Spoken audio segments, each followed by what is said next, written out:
বলিউডের প্রতীক্ষিত সিনেমা হেরাফেরিতে পারিশ রাওয়াল অনুপস্থিত থাকছেন এমন খবরে পড়ে যায় হইচই। বাবু ভাইয়া চরিত্রে এই অভিনেতাকে ছাড়া সিনেমা এমন ভাবনা অনেক দর্শকের কাছেই অসম্ভব হয়ে ওঠে। তবে এবার সেই আশঙ্কার অবসান ঘটালেন স্বয়ং পারিশ রাওয়াল। এক সাক্ষাৎকারে অভিনেতা জানান, এখন আর কোনো সমস্যা নেই, সব জটিলতা মিটে গেছে।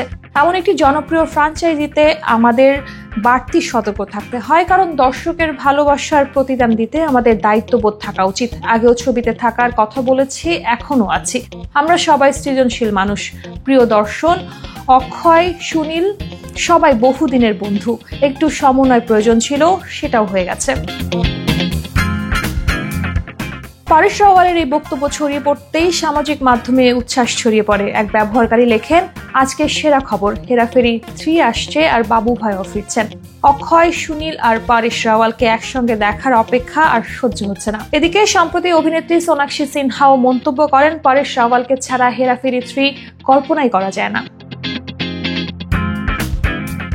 এর আগে বহু প্রতীক্ষিত সিনেমা হেরাফেরি 3 থেকে বেরিয়ে আসার ঘোষণা দেন অভিনেতা।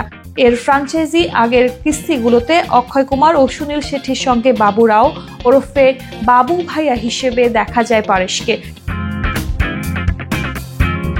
মূলত অক্ষয় কুমারের প্রযোজনা সংস্থা কেপ অফ গুড ফিল্মস 25 কোটি টাকার ক্ষতিপূরণ দাবি করে আইনি নোটিশ পাঠিয়েছিলেন পারিশ রাওয়ালকে। জানা যায় 11 লক্ষ টাকার সাইনিং অ্যামাউন্ট তিনি ফেরত দিয়েছিলেন 15% সুদ সহ এবং অতিরিক্ত কিছু টাকা।